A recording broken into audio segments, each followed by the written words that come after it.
Estamos en vivo.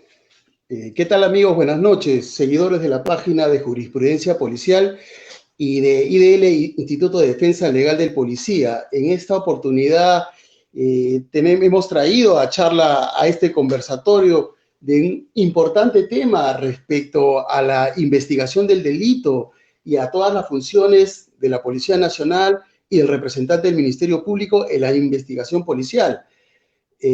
Para esto hemos invitado y contamos con la presencia con el doctor abogado Yuri Toscano, ¿no? Él es especialista en Derecho Penal y Derecho Procesal Penal.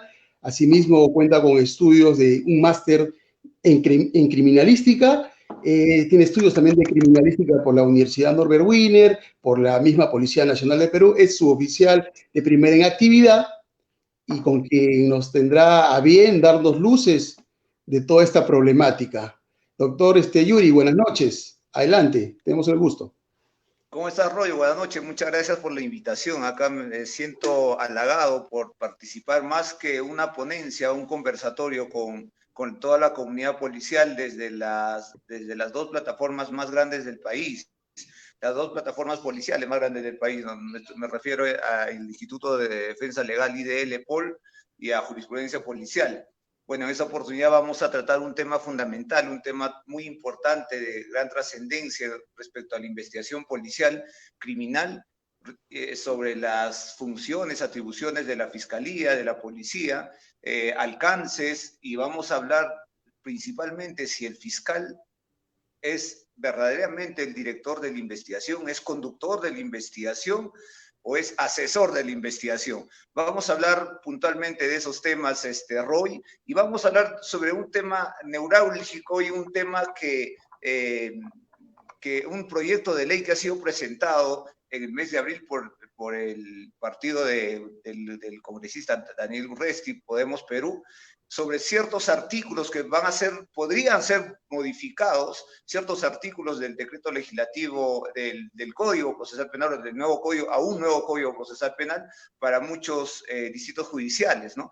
Y desde la experiencia que he tenido laborando en unidades especializadas de la policía, de PINCRIS, DIVINCRIS, y también como la experiencia como abogado litigante, o sea, he tenido el honor de pues estar en los dos lados de la palestra, o sea, en un lado tratando de realizar debidamente mis actas policiales, mis diligencias policiales, mis diligencias preliminares y apoyar dentro de las diligencias preliminares y preparatorias con la Fiscalía, y a la vez cuestionando actas fiscales, actas policiales como abogado litigante, mi querido Roy. Claro, es importante señalar que en el mundo del derecho y en el ejercicio de la profesión del derecho, y más aún usted conocedor del tema policial, se dan estas situaciones propias de la profesión. Lo que pasa, doctor, es que siempre existe, ¿no?, esta inquietud, esta controversia en cuanto a la función de la investigación de la policía y las funciones de investigación del representante del Ministerio Público. Entonces la pregunta se cae de madura. ¿Es el fiscal conductor de la investigación policial? ¿Es así? ¿Cómo lo podría apreciar usted o cómo lo aprecia? Roy, quisiera partir de algo concreto y muchos comentarios que he leído en el post, en el flyer de este conversatorio, y decían puntual, clara y expresamente: zapatero a su zapato. Y es eso muy cierto, o sea, partiendo de la misma formación del fiscal y partiendo de la formación del policía investigador, del policía pesquisa, del policía especializado en técnicas, tecnologías para esclarecer delitos, son totalmente distintos. Entonces, no podemos confundir de arranque, no podemos confundir cuál es la función del policía y la función del fiscal en el esclarecimiento del delito, por un lado, y en la participación de las diligencias y la conducción de la investigación procesalmente, que es totalmente distinto. Entonces, vamos a partir de eso, zapatero a su zapato. Pero quiero partir de que no es tan cierto de que este nuevo modelo procesal penal, porque sigue siendo nuevo para muchos distritos, haya causado haya causado la discordia entre la policía y haya causado la discordia entre la policía y el Ministerio Público, que tiene que ser un binomio, supuestamente. O sea, tenemos que trabajar conjuntamente conforme lo establece el artículo 333 del Código Procesal Penal. Fiscalía, Ministerio Público, cada uno en su especialidad. Pero en sí esta modificatoria no se dio con el decreto legislativo 957, que es el Código Procesal Penal. Esto nace y parte y le dan ciertas facultades y atribuciones erradamente, con una interpretación errada en la Constitución del 93. Como tienes conocimiento, Roy, y como tienen conocimiento los demás seguidores y los que nos están viendo ahorita ahora en la página, en las dos páginas, en las dos plataformas policiales, el artículo 159 de la Constitución del 93 le otorga al fiscal la conducción del delito, ya desde el 93, pero el 93 como que no se hizo sentir, nadie salió a reclamar, todos se quedaron callados, bueno, no se escuchó ni un reclamo, discusión entre fiscal y policía, porque el policía pues siempre manejaba y hasta ahora sigue manejando la investigación policial técnica, la investigación del delito desde una esfera científica, desde una esfera técnica, siempre la ha manejado y la va a manejar por mística, historia, doctrina. Nosotros tenemos historia, y digo nosotros porque soy efectivo policial, y Roy, nosotros tenemos pues tenemos como antecedente, como historia se podría decir, y partimos nosotros desde una doctrina de la Policía de Investigaciones, desde una doctrina de la Guardia Civil en su participación en las investigaciones, también en un primer orden, pero Roy, en la Constitución de 1993 fue la que parte. En la Constitución de 1979 ya existía la autonomía del Ministerio Público, existía la autonomía, pero su actuar en investigación era de vigilante, o sea, decía, vigilar la investigación del delito desde los actos policiales. Eso era la atribución que tenía el Ministerio Público con la Constitución del 79. En el 93 le dan otro enfoque, ya no vigilante, sino ahora eres conductor de la investigación. Y con este decreto legislativo 957 del Código Procesal Penal, pues ya le da la dirección. Y ahí vemos pues esta escala, ¿no? Vigilante en el 79, la conducción en el 93 y en el Código Procesal Penal del 2004 ya la dirección. Anterior a la Constitución del 79 no existía el Ministerio Público. El Ministerio Público pertenecía al Poder Judicial y pues no tenía la autonomía. Entonces vamos a partir por ahí, mi querido Roy, que nosotros no hemos venido a discutir quién es el director de la investigación operativa, conductor de la investigación operativa y técnica, o mejor dicho, los menes de la investigación, porque es la policía y lo seguirá siendo. Entonces hemos venido a discutir nosotros y hemos venido a conversar, más que una ponencia, te vuelvo a decir, a manera de reflexión también. Claro. Nosotros podemos hablar, ¿no? de cuál es una de nuestras funciones enmarcadas en la Constitución, de acuerdo al artículo 166, como lo acabo de ver en la pantalla, pues nosotros tenemos la carga de la investigación, prevención y combate del delito. Entonces, a nosotros nos basta la Constitución. Nos basta la Constitución del 93 para nosotros hablar de la investigación del delito. Pero nosotros no podemos decir que un artículo del Código Procesal Penal nos va a hacer más o nos va a hacer menos. Es imposible hablar de eso. O sea, yo no puedo meterme en mi burbuja, como veía otros comentarios, ¿no? Bueno, ¿por qué ese Código Procesal Penal le dan atribuciones a la Fiscalía, nos quitan a nosotros funciones, atribuciones respecto al delito? Pero no tanto es así, Roy. Nosotros debemos también asumir como efectivos policiales, tratar de capacitarnos. Es decir, Nosotros ahora, en la actualidad, Roy, tenemos cursos de capacitación, especialización en investigación criminal, criminalística, como he tenido la oportunidad, gracias al comando, de tener la especialidad de investigación criminal. Pero no basta con ello. O sea, me refiero, Roy, a que mientras nosotros estamos haciendo nuestros cursos internamente, gracias al comando y a la institución policial, pues el Ministerio Público, por otro lado, hace cursos también por parte de peritos y pesquisas, grandes pesquisas de la IRINCRI, de la DIRCRI, ¿no? Quienes están formando ya a los fiscales como investigadores, pero recién digamos que estamos en pañales, pero a la par también, Roy, están realizando ya maestrías en criminalística. Es decir, cuento a manera de anécdota, quien habla, pues, hizo un curso, una maestría en la Norbert Wiener, una universidad que tiene una maestría en ciencias criminalísticas, pues éramos un aproximado de 45 integrantes, 50 integrantes de mi promoción, y pues te comentaré que era el único efectivo policial.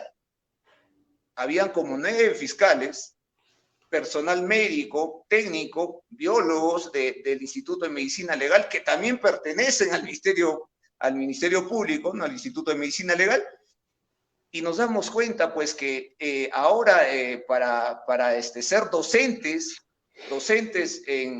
a nivel universitario, mi querido Roy, tienes que tener una maestría. Es decir, con tu curso de capacitación, de especialización en criminalística o investigación criminal, puedes dictar una cátedra en una universidad, digamos, en una asignatura de criminalística, pues no lo puedes hacer. Tienes que tener una maestría. ¿Y quiénes van a dictar de acá en unos años a los futuros fiscales, a los futuros jueces, a los futuros operadores de justicia, abogados? ¿Quiénes lo van a formar? Pues los que están haciendo la maestría. Y no esperemos y vamos a decir, pues, que me dé el comando, ¿por qué no me paga? Pues mis compañeros de estudio invierten solo en sus estudios. O sea, es decir, no hay que esperar y no podemos decir que me dé todo el comando. Bueno, a ti tienes uno la capacidad, porque uno es investigador por naturaleza, por instinto, por vocación. Y es por eso que ingresamos a la policía porque queríamos ser policías investigadores. Entonces, el fiscal ingresó al Ministerio Público partiendo que es abogado, como nosotros, es abogado igual, pues quiso ser fiscal, o sea, un abogado con el cargo de fiscal, pero no con un cargo de investigador o pesquisa. O sea, puede de repente plantear, puede ver si se inobserva o no garantías procesales y constitucionales, pero ¿sabes qué? No eres investigador. Eso desde la formación. Bueno, en mi universidad, mi plan, en los 12 ciclos académicos que he tenido como estudiante de Derecho, Roy, pues te comentaré que cursos de investigación criminal no los he tenido como abogado, como futuro abogado, o sea, me refiero como estudiante de Derecho. Claro. Cursos de criminalística en 12 ciclos académicos, un solo curso que tenía, creo, 2 créditos y lo llevaba una vez a la semana, o sea, un ciclo en 4 meses, pues un abogado tiene formación en criminalística. ¿Cuántas clases? 4 meses. Una clase por semana, y de repente era feriado, o de repente no vino el docente, o de repente hubo huelga, qué sé yo, pues con esa formación no va a poder dirigir una investigación, ni va a poder conducir una investigación del delito. Entonces, pero por otro lado, si uno analiza la formación policial, así sea técnica o profesional, o sea, como oficial o como suboficial, pues nosotros, desde que tocamos la puerta de la escuela, nos enseñan con casuísticas cómo un oficial esclareció un delito, y nos dicen, yo soy de la policía, o he sido de la ex policía de investigaciones, de la PIP, o viene un instructor y te dice, yo he trabajado en DIVINCRIS, en comisarías, y hubo este caso, y bueno, ¿no? Esclarecimos de esta manera, desde el primer día que ingresamos.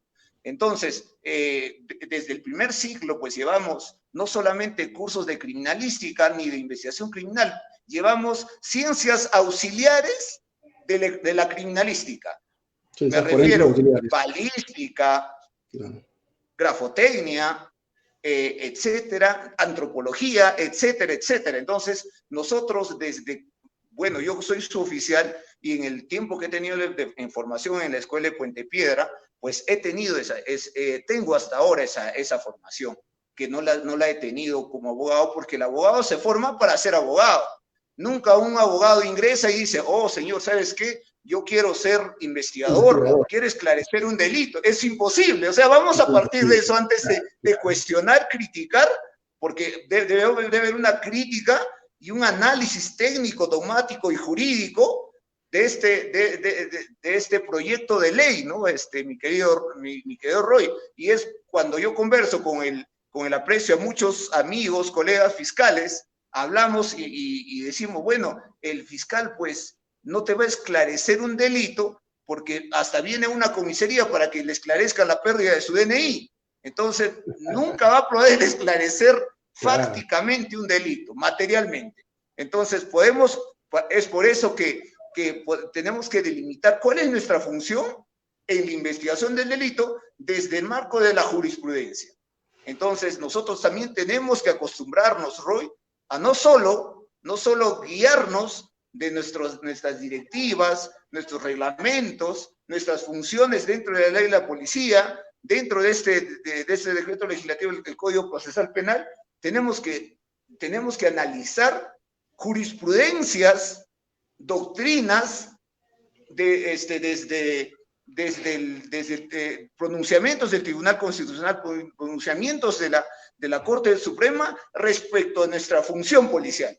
Nosotros a través de la página Jurisprudencia Policial publicamos y compartimos sendas doctrinas jurisprudenciales vinculantes respecto a cómo se debe hacer el registro personal, cómo se debe hacer la investigación policial, cómo se debe hacer el acta de intervención policial, etcétera, ¿no? Nos va a enseñar técnica y jurídicamente qué está mal y cuándo inobservas o vulneras derechos de índole procesal y constitucional.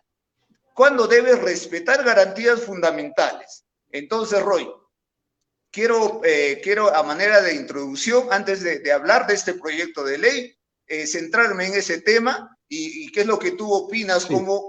¿Cómo lo ves cómo ves este proyecto de ley, que en parte está bien, en parte está mal? No hay que decir en todo está bien, está perfecto. Hay ciertas contradicciones e incluso hay colisiones con la propia Carta Magna. Colisiona con la Constitución política. Entonces vamos a partir de ello. Claro, lo que pasa es que creo yo, ¿no? A mi criterio, es que hay toda una corriente, ¿no? Hay toda una corriente, digamos, de algunos postulados negativos, algunos comentarios negativos, a unas falsas ideas negativas, ¿no? De que el Código Procesal, ¿no? Está mal, que le quita funciones y atribuciones a la policía, que lo limita, que el policía está subordinado al representante del Ministerio Público. Cuando de esas afirmaciones ninguna es cierta. Como tú bien lo dices, ¿no? Zapatero a tu zapato, y efectivamente toda persona que postula, ¿no? Y que logra su ingreso a una escuela de formación policial, ya sea como oficial o suboficial, tiene algo que lo diferencia, digamos, de otro profesional, ¿no? Que es este deseo, esta intención de repente de investigar.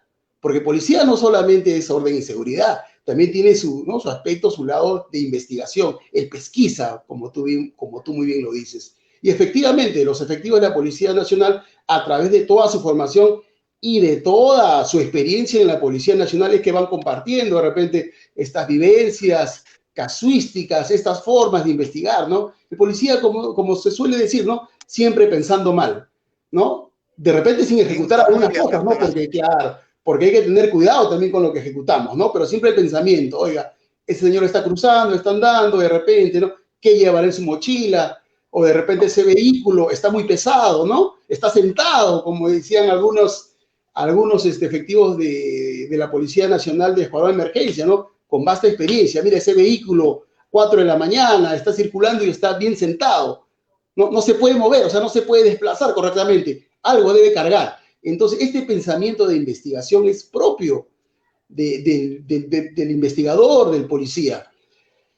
Esa es, digamos, la diferencia, ¿no? Y como tú muy bien lo dices, el abogado no se forma efectivamente para ser investigador, que tiene que, posteriormente, tiene que tomar unos cursos, no lo hace netamente investigador. Sin embargo, con el paso del tiempo es que ha logrado estudiar y abocar conocimiento, formarse también respecto a la investigación. Y eso es una realidad que no lo podemos negar tampoco definitivamente.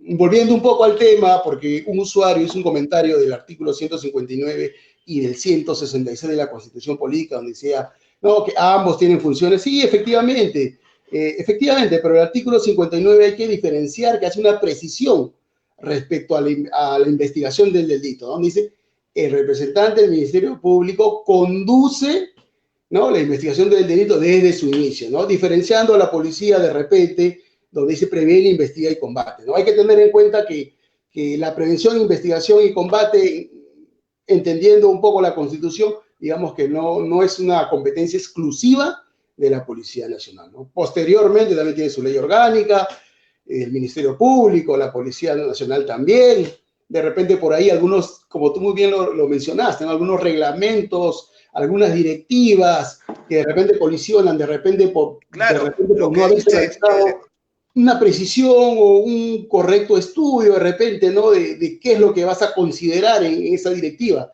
Es que ha traído ciertos, digamos, pequeños malos entendimientos, ¿no? Entonces, claro, lo que dice ahí nuestro amigo Johnny Fernández, por ejemplo, ¿no? El fiscal tiene la conducción jurídica y eso está establecido en el artículo 4 del título preliminar del nuevo Código Procesal Penal. O sea, siempre, desde que se ha aplicado este modelo, este sistema procesal penal, el fiscal ha sido un conductor jurídico, siempre. Y al inicio, de repente, habían fiscales, porque hay fiscales y fiscales, ¿no? Y hay fiscales que dicen, bueno, yo no me meto, compadre, es su chamba de ustedes, ¿no? A mí ya me avisa más o menos para darle una dirección legal, ¿no? Más o menos ver de repente si este tipo de delito es vencible, invencible, si cumple la regla de atipicidad, antijuricidad, culpabilidad, si es cómplice primario, si es cómplice secundario, pues ahí nos pueden apoyar los fiscales técnicamente, ¿no? Porque son abogados, pero más allá no, o sea, el artículo 4 del título preliminar es claro, es expreso. Y es por eso que a veces venían a unidades especializadas de la policía otros fiscales, ¿no? Hay fiscales y fiscales, como te vuelvo a decir, decía, ¿qué pasa? Yo soy el director de la investigación, pero ahí tú le tenías que decir, un momentito, ahí, aguanta tu coche un momento ahí, tú eres el director, pero complétalo. ¿Qué dice el título preliminar? Eres el director, bueno, el conductor jurídico, con negrita, mayúscula, cursiva y subrayado. O sea, es un conductor jurídico. Eso sí, no hay que, ni vuelta que dar, ni vuelta, no hay que discutir ese aspecto, mi estimado Roy. Claro, sí, a claro. Ver, ahí, por ejemplo, lo que dice ese segundito, por ejemplo, la policía, el Ministerio Público tiene una ley orgánica, el Ministerio Público tiene una ley orgánica que nos hace diferente a nosotros. O sea, ¿qué es lo que sucede con esta ley orgánica? Nosotros tenemos una ley de la policía, la ley orgánica de la policía. La ley orgánica es el nacimiento. Del Ministerio Público, claro, la ley orgánica del Ministerio Público, por ejemplo, en el artículo 5, le da una autonomía interna y una autonomía externa para la investigación. Eso es lo que nos hace diferentes. Y te comento, Roy, cuando hice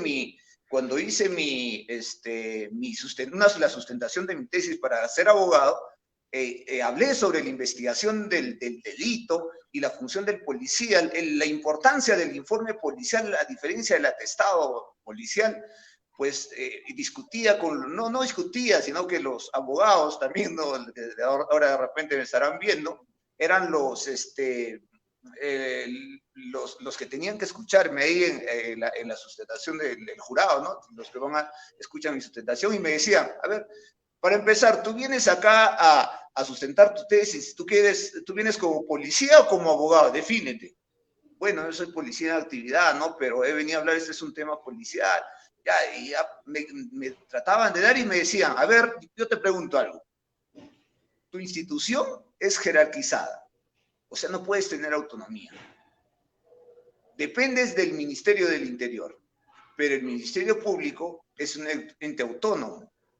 Tiene autonomía, tiene un orden jerárquico administrativamente, pero, por ejemplo, una disposición de fiscal no es como nosotros, nuestros informes o testados, que tiene que ser firmado por un mayor, por un comandante, etcétera, etcétera, ¿no? O sea, y es más, por ejemplo, para excluir a un fiscal de la investigación, Roy, para excluir, o sea, decirle, ¿sabes qué? Tú ya no investigues, tiene un proceso administrativo contemplada en su ley orgánica y contemplada también en el Código Procesal Penal. O sea, tienes que someterlo todavía a un trámite si lo vas a excluir o no de la investigación. Y solamente lo puedes excluir de la investigación fiscal cuando existen irregularidades o se presuman irregularidades en la investigación. Entonces, pero a diferencia de la policía, pues eres el instructor y mañana si yo no quiero, no eres el instructor de la investigación. Entonces, por ahí un poco que la fiscalía tiene esa autonomía, ¿no? O sea, no es un órgano castrense como es la policía, y por ahí tiene que ver ciertos reajustes para la investigación. Pero eso es para un tema procesal, porque hablando de la investigación propia, pues todos trabajamos de la mano. O sea, yo he conocido comandantes, coroneles, que se plantan y se van contigo cuando ocurre un homicidio, un robo agravado, un secuestro, están contigo de la mano. O sea, así sean coroneles o todos se ponen la camiseta, ¿no? Entonces, eso es lo que nos diferencia de la mística que tenemos y el compromiso que tiene la policía para esclarecer un delito, mi querido Roy.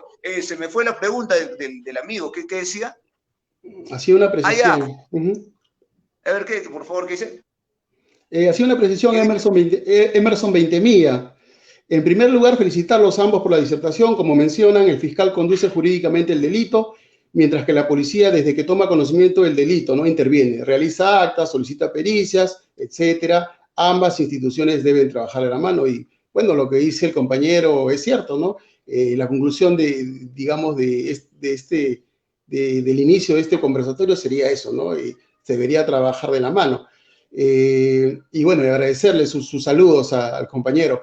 Quería hacer una precisión, que hace un momento precisaron que la Policía Nacional no tiene ley orgánica. Efectivamente, su ley orgánica no se encuentra vigente, pero las instituciones del Estado, en este caso las instituciones que tienen nacimiento junto con la Constitución Política o por mandato constitucional, para su nacimiento tienen una ley orgánica, ¿no? Que en este caso de la Policía Nacional, su ley orgánica era la 23638, si más no preciso, y que, ¿no?, con el paso del tiempo ha tenido sus modificaciones, otros decretos legislativos y otras cuestiones, ¿no? La ley orgánica enmarca el nacimiento de una institución pública, como es en el caso. Y lo que decías hace un momento respecto a la ley orgánica del Ministerio Público, pues sí, efectivamente, ¿no? La ley orgánica habla, ¿no?, del Ministerio Público, le da todas estas funciones y no tendría por qué haber problema, no sé qué es lo que debería hacer, ¿no? El trabajo conjunto.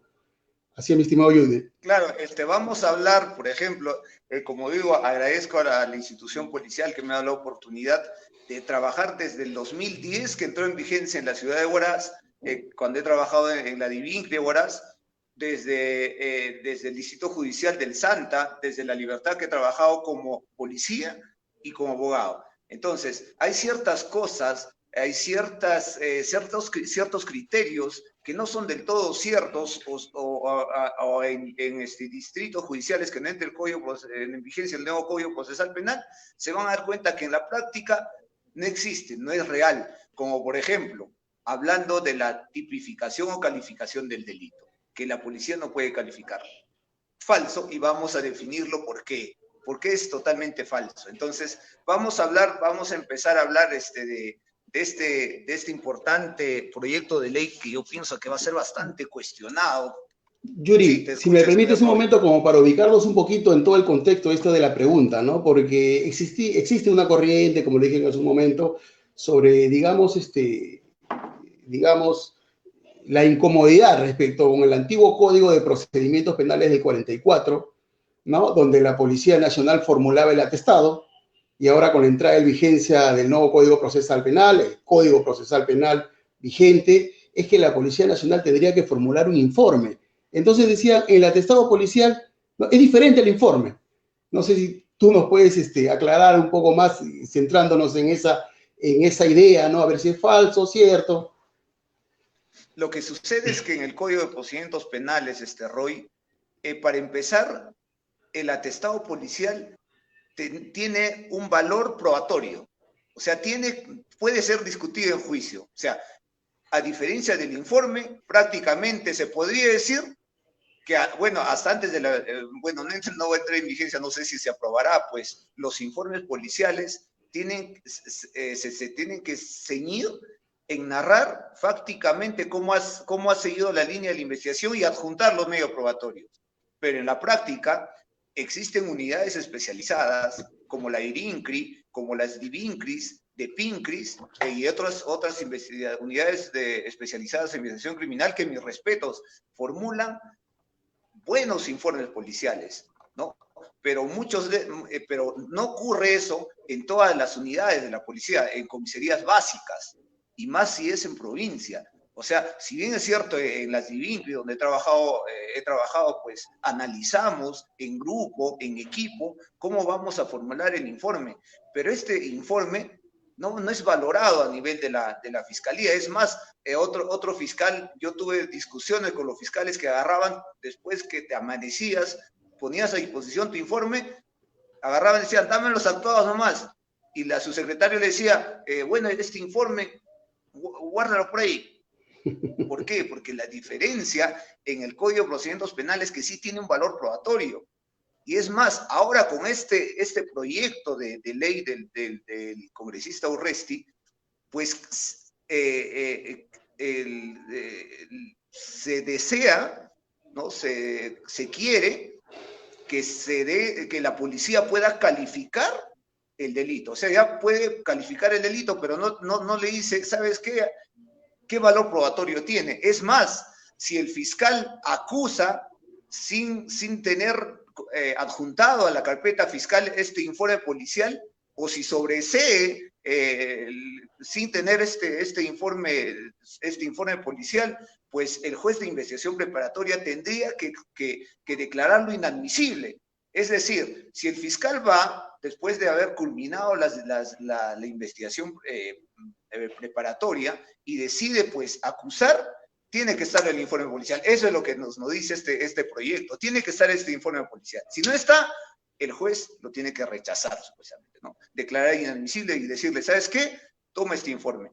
Pero ¿qué tal si está el informe y no es, o sea, ni siquiera va a ser objeto o ni siquiera va a ser presentado como medio probatorio o elemento de convicción para que sea debatido en juicio? O sea, no tendría ni un realce, pero de todas maneras los policías tienen que realizar un adecuado informe que le ayude al fiscal a sustentar debidamente su tesis, su teoría del caso. Entonces nosotros como especialistas en la parte técnica, en la parte operativa de la investigación, tenemos que decirle y darle luces al fiscal, no desde un ámbito jurídico, y decirle al fiscal y darle escuela al fiscal y decirle, señor fiscal, ¿sabes cómo se ha esclarecido este caso? Lo esclarecimos así. Entonces, un buen informe redactado, pues, y en coordinación, ¿no? Es más, este proyecto de ley exige que los fiscales que han participado en las diligencias preliminares sean los fiscales que estén en juicio oral, o sea, que sustenten su tesis. Los mismos tienen que ser. Entonces vamos a ir hablando parte por parte sobre este importante proyecto de ley, Roy. Claro, lo que decías, como para reforzar lo que hace un momento decías, ¿no? Efectivamente, ¿no? La Policía Nacional, si bien es cierto, no realiza una cuestión jurídica, pero digamos que está en contacto directo con los hechos, ¿no? Y podría darle luces al representante del Ministerio Público sobre cómo sucedieron los hechos. Esto es así, esto sucedió así, ¿no? Asimismo, realizar, ¿no?, las diligencias o las pericias policiales, ¿no?, respectivas al caso en concreto, ¿no?, a efectos de que el fiscal tenga mejores luces de lo que pasó y pueda sostener Claro, una a teoría del ver, caso adecuada, ¿no?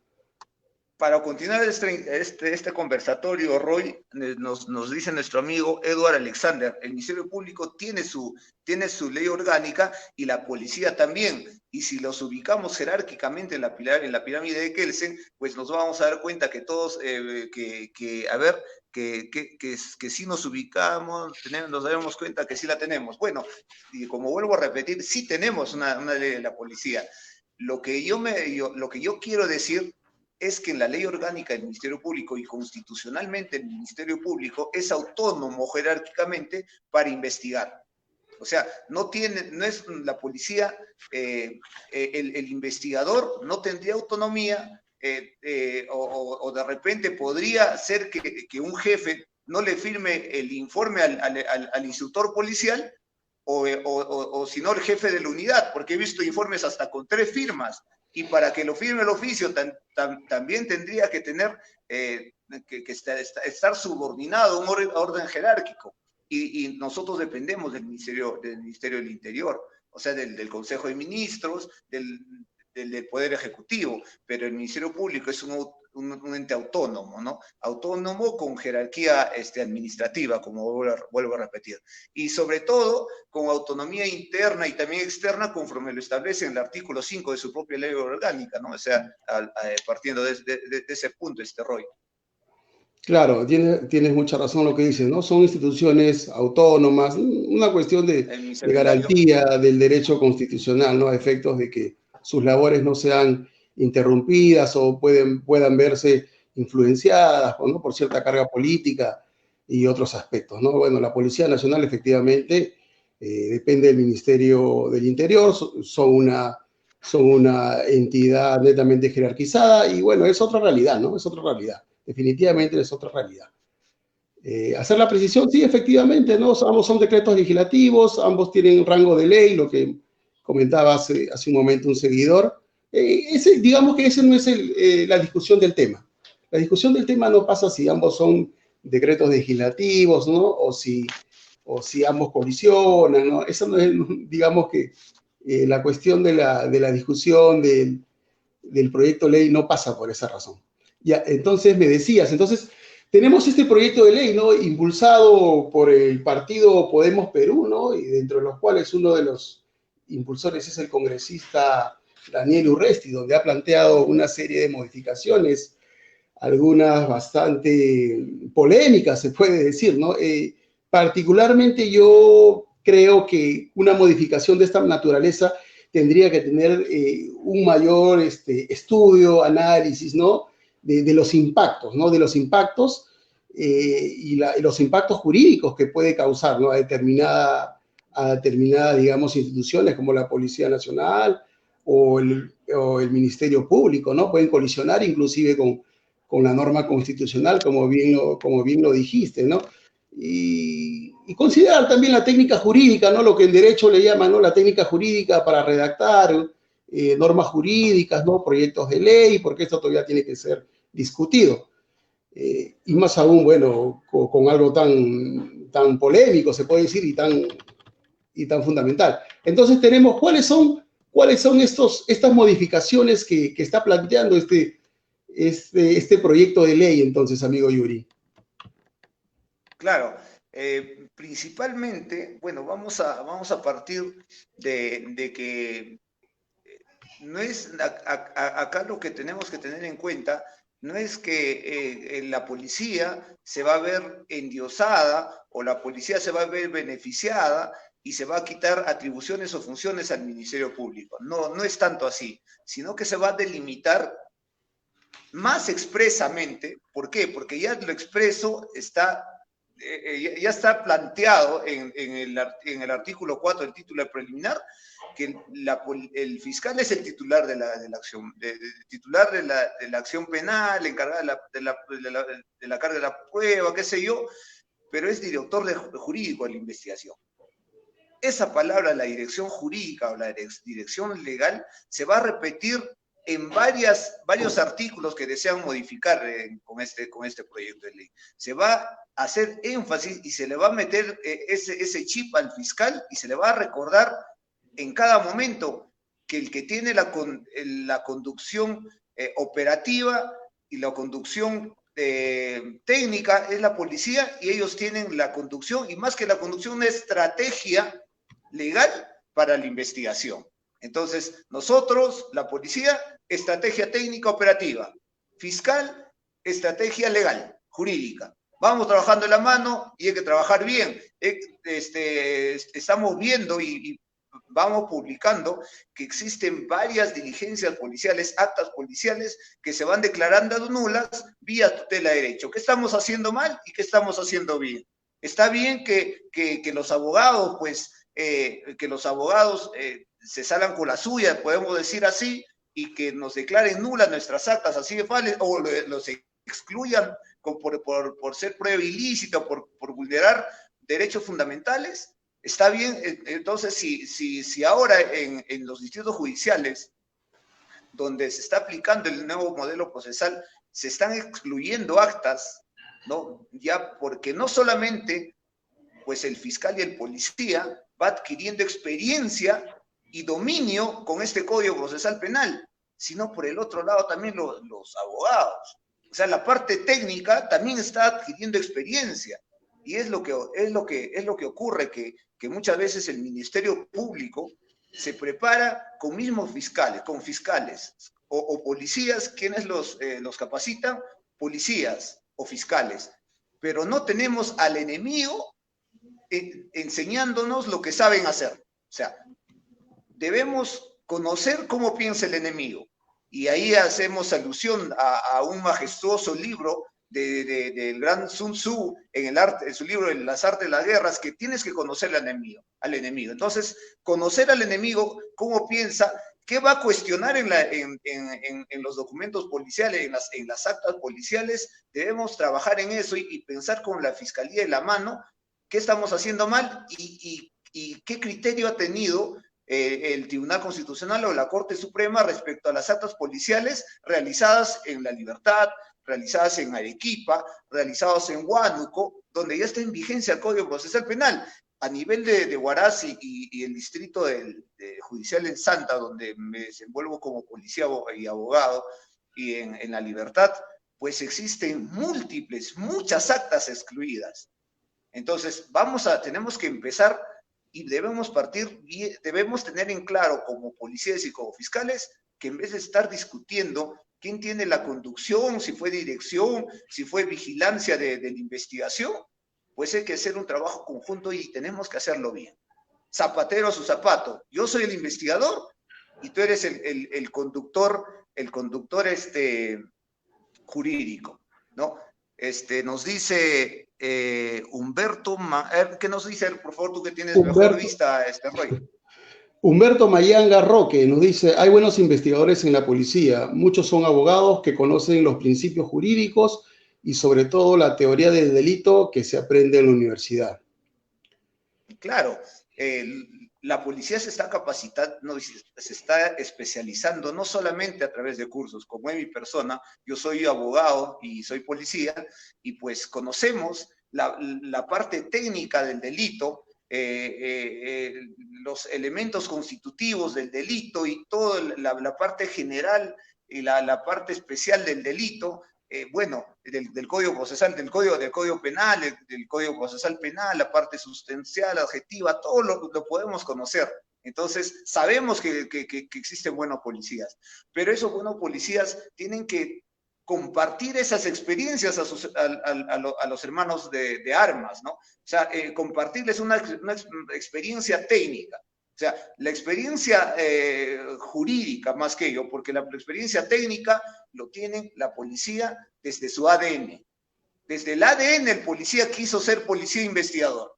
Desde el ADN. Entonces, más que ello, los abogados y buenos abogados que existen a nivel de la policía, pues tienen que compartir esas experiencias. Y es por ello que siempre se comparten jurisprudencias respecto a la función policial, ¿no? Y para que vean los efectivos policiales qué se está haciendo mal en otros distritos judiciales, porque ya cuando entra en vigencia, porque ya está en Lima Norte, etcétera, está en vigencia el Código Procesal Penal, ¿qué va a pasar si entra en vigencia en todo Lima? tenemos que pensar y compartir experiencias desde provincia, en qué está fallando el personal. Y bueno, ¿no? Los abogados, por su parte, por ejemplo, los defensores públicos, se van al extranjero a hacer una pasantía, se van a otros países donde ya han mejorado, ya tienen un sistema procesal más avanzado que el peruano en cuanto a la aplicación de este modelo procesal penal, mi querido Roy.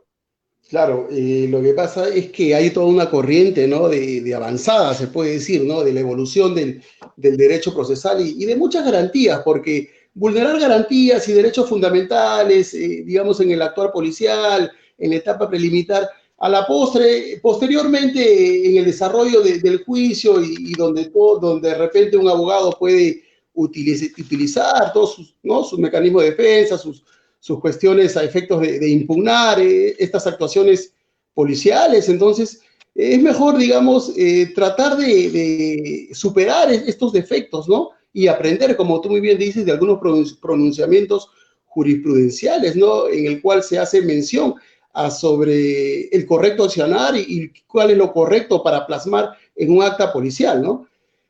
Volviendo un poco al tema del proyecto de ley, haciendo una revisión un poco amplia, se puede decir de esta manera.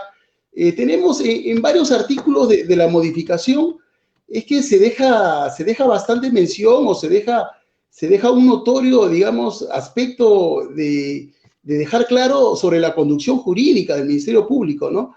Da la impresión que fuera una preocupación bastante marcada, ¿no? Cuando ya lo acabas de mencionar, ¿no? La conducción jurídica siempre la ha tenido el representante del Ministerio Público, ¿no? Y la Policía Nacional tiene netamente el trabajo técnico y operativo.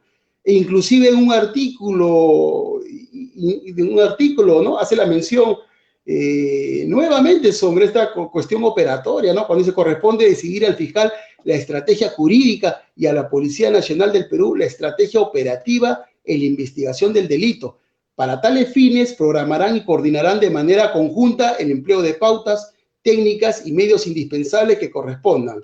Garantizarán el derecho del imputado a su defensa y sus demás derechos fundamentales, así como la regularidad de las diligencias correspondientes, ¿no? Lo que hace un momento marcabas, no sé si nos puedes dejar en claro un poco más esta modificación que se propone. Hablando de esto de los derechos del imputado, acá va a haber un debate bien técnico entre los doctrinarios del derecho penal y procesal penal respecto a los derechos del imputado, ¿no? O sea, el artículo 87, ¿no? Que nos habla de la atribución de la policía, y es ese artículo que nos referimos al... A ver, en caso de ausencia del defensor, o sea, ¿qué quiere decir? Normalmente, si el imputado que podía guardar silencio, y si quería aceptar que él cometió el delito, debería estar presente el abogado y el fiscal, puntual. Pero con esta modificatoria, el intervenido o el presunto autor, si quiere aceptar, sin abogado lo puede hacer. Si quiere aceptar su delito, ¿no? Asumir su delito, asumir su responsabilidad penal y decir, ¿sabes qué? Yo maté, yo secuestré, lo puede hacer sin fiscal. Y dentro de la diligencia, o sea, dentro de esa declaración espontánea que podía suceder durante la intervención, puede llegar su abogado o puede llegar el fiscal.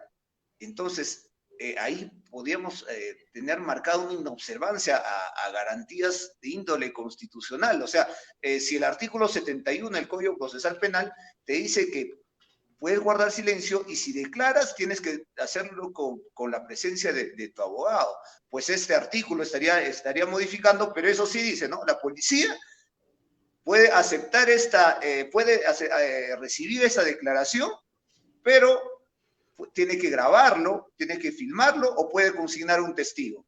¿Y por qué nace esto, mi querido Roy? ¿Por qué nace, por qué han tratado de incidir en esta situación?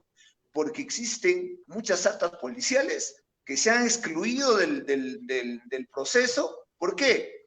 En vía de tutela de derechos, porque han consignado dentro del acta de intervención declaraciones del imputado.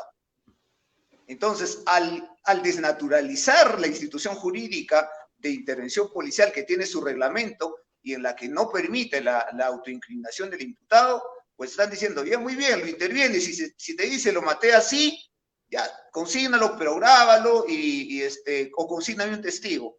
Y ya, bueno, están dando de repente solución a múltiples tutelas de derechos que han sido declaradas fundadas porque efectivos policiales consignaron la autoincriminación del delincuente. Entonces, no del delincuente, del presunto autor o del intervenido, qué sé yo. Entonces, ahí se podía generar ciertas polémicas porque también colisiona la constitución política. Mi querido Roy, ¿tú qué opinas? Claro, bueno, esa es una clara muestra de la violación a un derecho fundamental, ¿no? Como es el derecho a guardar silencio y de todas otras garantías, ¿no? En este caso que le pertenecen a una persona, ¿no? Y más aún también con respaldo jurídico internacional, ¿no? En cuestiones de derechos humanos. Es muy delicado ese tema y una modificación de esta naturaleza necesariamente tendría que tener un estudio un poco más amplio, ¿no? Lo que pasa es que, como tú lo decías, ¿no? Siempre se ha presentado esta casuística policial, lo que vemos en las noticias, ¿no?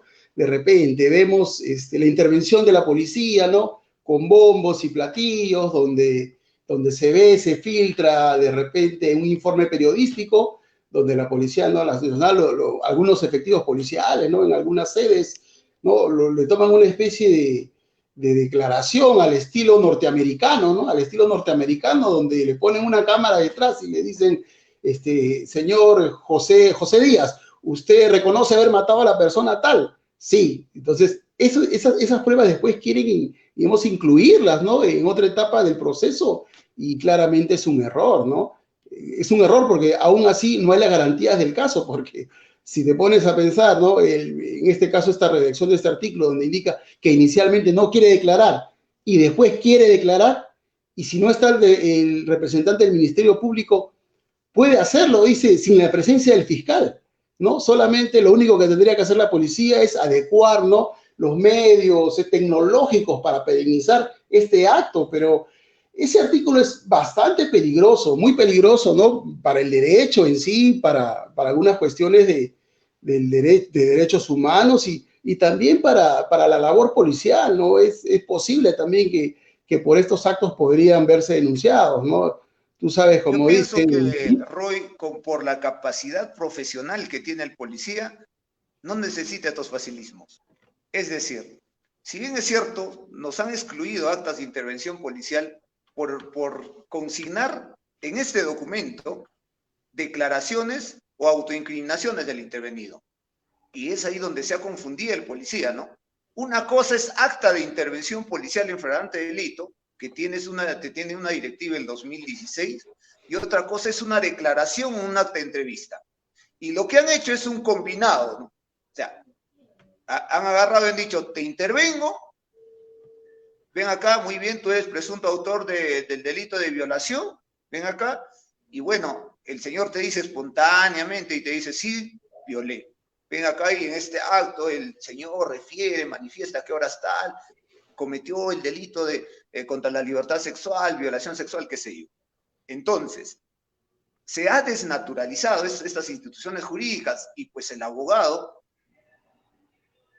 ha visto estas deficiencias y estos errores, estas malas praxis y ha planteado ante el juez de garantías, el juez de la etapa de la investigación preparatoria, ha planteado una tutela de derechos haciendo ver que se vulneró el derecho de defensa. ¿Por qué? Porque el señor está aceptando su delito sin la presencia del abogado, sin la presencia del fiscal.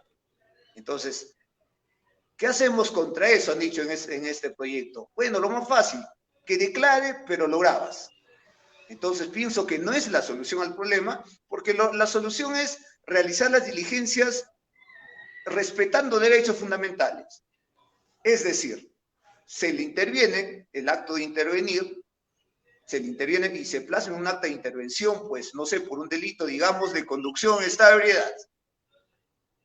Tú necesitas ponerle en su declaración y que él diga, sí, señor, yo conduje el vehículo en estado de ebriedad, no lo necesitas poner. Entonces, para ello, de repente, o necesitas poner en este acto, el señor acepta que mató a otra persona, no necesitas ponerlo, porque el acta de intervención policial es la fotografía del acto policial, de la función policial. O sea, es decir, acta proviene de actum, del latín, o sea, de acto. Entonces, este acto, solamente de intervenir, hablando un caso bien práctico, Roy, y una intervenciones policiales que se da a diaria. Conducción de vehículo en estado de ebriedad.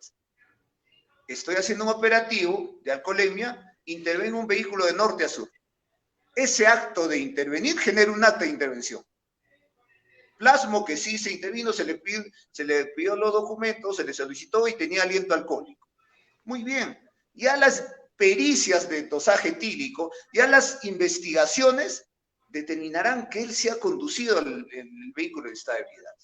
¿Y qué es lo que sucede? Que, por ejemplo, a efectivos policiales, para hablar de, como estamos en una comunidad policial, a un efectivo policial lo intervienen conduciendo en estado de ebriedad, supuestamente. Una infracción administrativa que sanciona con base a la situación de retiro y una investigación penal en la que puede someterte a un principio de oportunidad. Y el efectivo policial, ¿qué es lo que está haciendo? No consigna qué verbo rector del delito de peligro común, conducción del estado de ebriedad, estaría inmerso este señor. Porque sabemos que la conducción en estado de ebriedad tiene como verbo rector maniobrar el vehículo, conducir el vehículo, o si no, operar el vehículo. Es decir, a veces ocurre un accidente de tránsito, involucrado un policía. Se acerca y ponen en su acta de intervención que él condujo el vehículo. Tú lo viste que condujo de norte a sur, a cuántos kilómetros, qué sé yo. Tú lo que has visto, ¿qué es? Después del acontecimiento de repente un accidente de tránsito, un choque, lo viste al conductor en el exterior del vehículo. En el exterior lo intervienes. ¿Fue la conducción? O sea, ¿estaba conduciendo ahí el volante, se estaba desplazando o no? ¿O estaba operando de repente? Porque no solamente sanciona la conducción, sino operar, maniobrar. Si de repente el motor estaba encendido y pues yo empecé en estado de ebriedad, empecé a mover el timón, a retroceder, qué sé yo. ¿En qué actividad se encontraba? Y muchas veces los policías consignan en el acto todo conducción, conducción, conducción. Y cuando van de repente el efectivo policial, que fácilmente podía acogerse a una terminación anticipada, pero administrativamente se hace en la situación de retiro, pues se va a una vía de tutela de derechos. Interpone ante el juez de garantías, solicita la exclusión de esta acta de intervención, porque el policía ha consignado, sí, en este acto el suboficial toscano aceptó que condujo el vehículo en esta vía. Pero, y es más, el policía ha puesto en su acta de intervención que sí, condujo el vehículo. Y en su declaración, cuando lo llaman al policía, dice, ¿tú lo viste conducir? Bueno, no, la verdad, yo llegué cuando ya todos estaban discutiendo afuera. ¿Y por qué en tu acta has puesto que estaba conduciendo? Tutela de derechos, exclusión de medio probatorio, exclusión de acta de intervención policial. Entonces, esta acta de intervención policial o el dosaje etílico que ya sea consecuente al acta de intervención, vendría a ser nula. O sea, la doctrina del fruto del árbol envenenado, ¿no? O sea, si el árbol estaba envenenado, los frutos también estaban envenenados, o sea, las consecuencias también. Y administrativamente, pues tiene que ser absuelto. Entonces, existe también esa mala praxis, mi querido Roy. Claro. En la cuestión de las actas policiales habría que consignar, ¿no? Lo que es más fielmente a los hechos, ¿no? A la realidad, o lo que viste, ¿no? O sea, ¿qué viste? Ni bueno, más ni ¿no? menos. Sí. Y bueno, pero ¿cuál es la solución a este problema? Si el señor te dice que sí condujo o que sí quitó la vida a una persona, pues tú en tu acta de intervención tienes que poner solamente cómo ha sido la intervención y de repente si el señor está aceptando, lo filmas y posteriormente en la investigación se hace una transcripción de esta evidencia fílmica, ¿no? Se hace una transcripción con la presencia del imputado, de su abogado, y usted ese día dijo tal cosa en presencia de tales policías. Ve, policía, ¿qué te dijo a ti? ¿Cómo lo mató? Que sí, que lo mató así, que escondió el cuchillo así, y guarda relación, porque el señor dijo que le escondió el cuchillo en el distrito de Miraflores, y le encontraron el cuchillo, el machete, la pistola en Miraflores. Entonces, ya concatenas la investigación de una forma regular, sin vulnerar derechos constitucionales y fundamentales. Sí, claro, definitivamente. Hay cierta jurisprudencia, ¿no?, referente al caso respecto a la intervención de unos, bueno, presuntos autores de un delito de robo, ¿no?, de robo agravado, que tuviste la oportunidad de compartir con nosotros, ¿no?, con tu equipo en este caso, respecto a la intervención a unos delincuentes, por no decirlo así, que a bordo de un vehículo habrían, en este caso, se habrían apropiado, ¿no?, pues a través del uso de la fuerza, la violencia, unos autopartes de vehículos, donde en el acto de intervención se había consignado, ¿no?, la versión del policía que indicaba que él, por palabra del agraviado, le había dicho que había reconocido en este caso, al intervenido, ¿no?, que como ser la persona que le habría, en este caso, habría atentado contra él, ¿no? Y luego en el proceso judicial se determinó que efectivamente que solamente eran dichos, que el policía nunca vio nada, ¿no? Que lo que había plasmado era lo que el agraviado le había dicho. Y el agraviado tampoco estaba seguro de que el intervenido había sido la persona. Entonces, ¿en qué quedamos? Claro, entonces, como vuelvo a repetir, nosotros en nuestra actuación policial debemos alinearlo desde una jurisprudencia, desde la jurisprudencia, de cuál es el criterio que tiene no tu jefe inmediato, no el fiscal, no el abogado, sino los miembros del Tribunal Constitucional, los jueces de la Corte Suprema, qué sé yo. Ellos son los que nos van a dar su criterio de qué está bien o en qué actuación policial estás vulnerando derechos. O sea, tenemos que alinearnos bajo ese enfoque siempre, mi querido Roy. Quería hablar de esta modificatoria, a ver, ¿qué es lo que dice ahí Que dice nuestro amigo Exford Cipirano, dice, con ese proyecto de ley se le está dando mayor poder al fiscal, por cuanto si el fiscal ejerce la conducción jurídica de la investigación, tendrá el poder de controlar el informe policial, debiendo realizar el control constitucional y convencional de las actuaciones policiales. Parece que no han advertido ese aspecto. Claro, vamos a ir desarrollando todos estos artículos que no están empoderando al fiscal, no lo veamos de este modo, ni tampoco están empoderando al policía, sino que tratan de repente de delimitar, yo pienso que el criterio que han tenido los congresistas, tratan de delimitar de una buena vez cuál es la función de cada uno. Entonces ya sabemos que el fiscal es director de la investigación jurídicamente, ni vuelta a quedar. Terminó el asunto, zanjado, hay que echarle cemento. Muy bien, quería hablar del artículo 73 sobre la labor pericial. En ese artículo, a ver, no sé si lo puedes leer literalmente, sí, textualmente, el artículo 73 sobre el nombramiento. Sobre el nombramiento, ¿no? El 173 sería el proyecto de ley, dice, la labor pericial sí, que corresponda se encomendará sin necesidad de designación expresa y observando las competencias legalmente asignadas a la Dirección de Criminalística de la Policía Nacional del Perú o a sus oficinas descentralizadas a nivel nacional, al Instituto de Medicina Legal, al Sistema Nacional del Control, así como a los organismos del Estado que desarrollan labor científica o técnica en temas de su especialidad y campo funcional, los que prestarán su auxilio gratuitamente.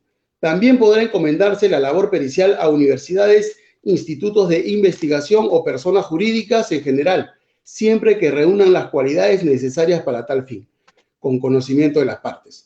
En toda investigación, los exámenes o pericias criminalísticas oficiales son realizadas por la Dirección de Criminalística de la Policía Nacional del Perú o sus oficinas descentralizadas a nivel nacional.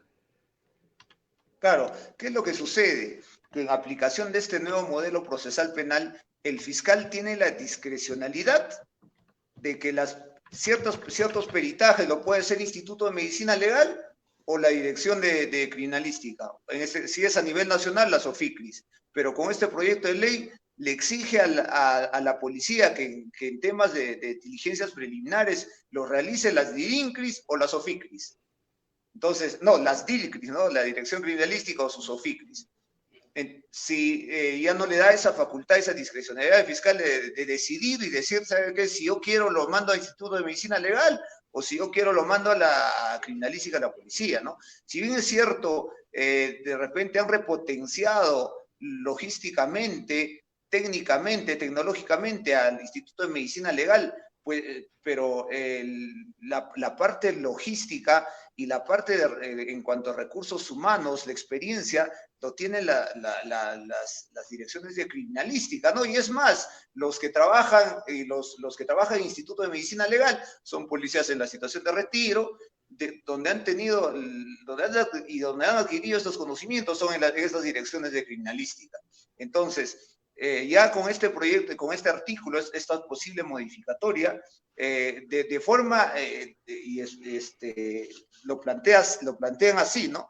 Tiene que ser sin necesidad de designación expresa. O sea, yo no necesito que el fiscal me diga, llévalo este peritaje o esta muestra a que se someta a tal peritaje. No, te dice de forma inmediata, de una vez, envíalo a tu dirección de criminalística o a la FICRI, envíalo de una vez, o si no, ya si es que son posteriores diligencias, puedes enviarlo al Instituto de Medicina Legal, puedes enviarlo, ¿no? Porque había esa discusión, ¿y por qué lo mandas al Instituto de Medicina Legal? ¿Y por qué no lo mandaste a la Dirección de Criminalística? Y el fiscal decía, pero en la Dirección de Criminalística se van a demorar para este peritaje 4 meses, al menos si eres de provincia, te vas a demorar 5 meses y yo tengo tal plazo, pero en medicina legal yo tengo un biólogo, tengo, no sé, un perito grafotécnico, qué sé yo, o tengo un balístico, pero lo voy a hacer en el Instituto de Medicina Legal de provincia, lo voy a hacer en menos tiempo.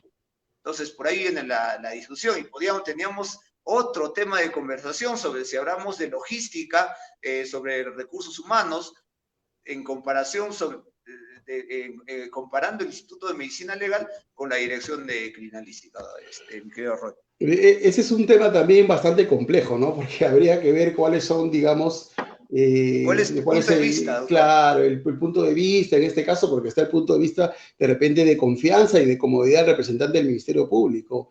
Es un tema bastante complejo, de repente, para enfocarlo desde otros aspectos, desde la parte de repente de logística, como indicabas tú, de cuestiones geográficas también por cuestiones de tiempo, de confianza. Son varios puntos, ¿no? Varios puntos a estudiar en estas cuestiones digamos, de la preferencia del representante del Ministerio Público sobre con cuál institución quiere desarrollar o quiere practicar una pericia. Mira, nuestro amigo Walter Farfán Borda nos dice, debemos acostumbrarnos a trabajar en equipo. El monopolio de la investigación no puede regresar a la PNP. Las funciones, según la Constitución, no es únicamente investigar, sino más amplio según el artículo 166 de la Constitución Política del Perú. Claro, bueno, el monopolio, no hay que encerrarnos en nuestra burbuja. Un saludo para mi superior, Farfán Borda. Un saludo, he tenido la oportunidad también abogado, he tenido la oportunidad de trabajar con él en comisarías, en unidades especializadas. Un saludo para allá, para la ciudad de Lima. Bueno, Roy, tienes razón, o sea, nosotros hay que acostumbrarnos a trabajar en equipo. Y vuelvo a decirlo, ¿no? Ya sabemos que el fiscal va a tener la conducción jurídica, se acabó. Y la conducción técnica, operativa, la policía. Y nadie nos va a enseñar a investigar, menos un fiscal, ¿no? O sea, es imposible que podamos asumir o conseguir ese criterio, mi querido Roy. Pero bueno, quiero hablar de un punto que va a causar más que polémica, va a causar problemas con este proyecto de ley, y quiero hablar sobre el artículo 205 del Código Procesal Penal, sobre el control de identidad. Bueno, no tanto el control de identidad, quiero hablar del artículo 259 sobre la detención policial. constitucionalmente, la detención policial se da dentro de las 24 horas. Constitucionalmente, artículo 2, numeral 24, literal F, me parece, 24 horas. Y el artículo 159 nos establece 4 supuestos. El flagrancia o casi flagrancia, flagrancia presunta, o textualmente. Primero, si es el agente es descubierto en la plena realización, cometiendo el delito, ¿no? O sea, con las manos en la masa, en la realización del delito. El segundo supuesto, ¿no? Nos dice que durante la huida, el artículo 159. El tercer supuesto, si dentro de las 24 horas ha sido reconocido por algún testigo, por el agraviado, o si no por algún medio fílmico, ¿no? O sea, por una grabación, por de repente un video de seguridad.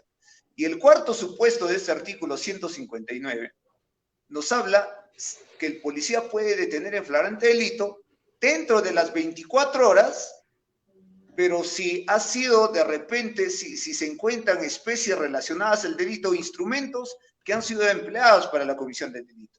Qué sé yo, encuentras con la pistola, con el machete, con el cuchillo, o si no con vestigios en las prendas del presunto autor, o si no con lesiones que puedan existir en el mismo intervenido. Un ejemplo, ¿no? Si la víctima de repente en un delito contra la libertad sexual le arañó el cuello o un homicidio y le encuentras estas lesiones corporales en el cuerpo, entonces proceden las detenciones dentro de las 24 horas. Y a eso llamamos nosotros, y el Tribunal Constitucional ha establecido la inmediatez temporal y la inmediatez personal. O sea, los dos primeros supuestos, inmediatez personal, temporal, ¿no? En el tiempo, o sea, de inmediato lo intervienes. Y el segundo, y la inmediatez personal dentro de las 24 horas, si lo identifican o si existen vestigios o videos. Muy bien. Lo que quiere en este proyecto de ley es modificar los dos segundos supuestos, o sea, la inmediatez personal, que ya no sean 24 horas, dice el legislador, ¿no? En su propuesta, dice que sean 48 horas que el policía tenga para capturar al delincuente en flagrante delito. O sea, la Constitución te dice 24 horas, ¿eh? Ojo, 24 horas, pero ahora con este proyecto de ley no solamente teníamos que modificar ese artículo 259, teníamos que modificar la Constitución porque tendríamos ya no 24 horas, tendríamos 48 horas para nosotros capturar a un delincuente, a un presunto delincuente, bajo una inmediatez personal, o sea, en cuasi flagrancia, ¿no? O flagrancia presunta.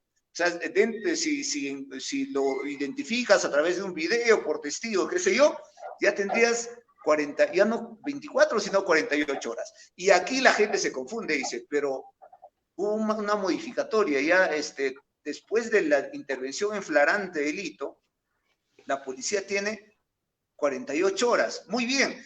Sí, tienes 48 horas para investigar el delito. O sea, después que le intervienes al presunto autor, tienes 48 horas para que realices tus diligencias preliminares, ¿no? Con la fiscalía, qué sé yo, y posterior a ello, después ponerle a disposición a la fiscalía, ¿no? Lo que es el problema que antes teníamos, porque en 24 horas era imposible culminar una investigación. Ahora hubo esa modificatoria que nos da 48 horas, pero no confundir, o sea, es 24 horas para detener en flagrante delito y 48 horas para investigar después de detenido. Entonces, no hay que confundir esa figura, y creo que acá hay una confusión en esta normativa y piensan modificar los otros segundos supuestos, ¿no? O sea, quieren modificar la detención policial que lo realice en 48 horas. Y eso es lo que plantea la modificatoria de este proyecto de ley, mi querido Roy. Claro, lo que pasa es que, como tú muy bien lo dices, ¿no? Hay dos situaciones, ¿no? Una cosa es, por no decirlo así, una cuestión, una situación, son las 24 horas para detener, ¿no? En flagrancia, y otro muy distinto son las 48 horas como plazo máximo, ¿no? Para realizar estas diligencias de apoyo y a razones de justificar la investigación. porque hay pronunciamiento jurisprudencial en base a si en estas 48 horas como plazo máximo que tú en este caso, que una persona permanece en una dependencia policial, tú has realizado algunas diligencias que justifiquen esa permanencia al plazo máximo. Es decir, tú no puedes retener a una persona por 48 horas simplemente cuando no vas a realizar de repente ninguna diligencia que justifique esa presencia, ¿no? Ese tiempo tan prolongado, ¿no? Entonces, al parecer ha habido un error, ¿no? Un error, una mala apreciación jurídica respecto a la modificación en este proyecto de ley, ¿no? Haciéndolo ver como que el plazo de las 48 horas es un plazo relacionado estrictamente a la detención por flagrancia, y no es así. Mi Claro. estimado Yuri. Sí, Roy, mira, ahí me puedes leer esa pregunta, por Sí, favor. Lex Diego Olaguibel nos dice, ¿cuál es el procedimiento del fiscal en este tiempo de estado de emergencia? Por ejemplo, si se interviene una propiedad donde están libando licor varias personas y dentro de ellas se encuentra una autoridad, ejemplo, un juez de paz de primera nominación. Agradecería su orientación, por favor. Nos hace dos precisiones, no sé si me escuchaste, Yuri, sobre la forma, Sí, en este caso, de la intervención en un domicilio, una propiedad donde están celebrando en este caso, liviando licor varias personas, y que una de las personas sea un juez de paz, por no decir, bueno, no hace mención, ¿no? Juez de paz si es de paz letrado o paz no letrado, pero igual, claro, entendemos que debe ser un juez de paz letrado. claro. Lo que sucede es que en este estado de emergencia se restringen ciertos derechos fundamentales como la inviolabilidad de domicilio. Entonces la policía puede ingresar si es que existe una inobservancia a estas reglas, a estas medidas sanitarias dictadas por el Ejecutivo, y puede intervenir en flagrante delito. O sea, nos faculta a nosotros y no necesitamos la presencia del fiscal. Entiendan que así como tiene el monopolio de la acción penal el fiscal, nosotros tenemos el monopolio de la detención. Señores, nadie, ninguna autoridad puede detener más que la policía, solamente la policía. Entonces, nosotros al tener este monopolio en la investigación, mi querido Roy, podemos intervenir aún sin la presencia del fiscal, ¿no? Y es más, existen a veces existen algunos efectivos policiales que le preguntan al fiscal y le dicen, ¿lo detengo o no lo detengo? Eso no le corresponde al fiscal, que quede bien claro. Eso es labor de la policía, función de la policía, está contemplado en el artículo 167 dentro de la investigación, y también está contemplado en el artículo 2 de la Constitución, donde se establece que nadie podrá ser detenido salvo intervención flagrancia delictiva por parte de la policía o por mandato judicial debidamente motivado, ¿no, mi querido Roy? Claro, hay esta precisión, ¿no? Respecto a la restricción de algunos derechos fundamentales, ¿no? Y como bien lo decías, la prohibición, ¿no? La posibilidad de que los policías, los efectivos de la Policía Nacional puedan ingresar, ¿no? A un domicilio, ¿no? Y también ante esta prohibición de celebrar actos, ¿no? Fiestas sociales, estas cuestiones, ¿no? Ahora, esa pregunta nos hacía precisión sobre, ¿no? El cargo, en este caso, de un juez pues de paz, ¿no? Hay que precisar que no hay ninguna diferencia, ¿no? En cuanto digamos, a la función, ¿no? A la función, así es funcionario público, servidor público, ¿no?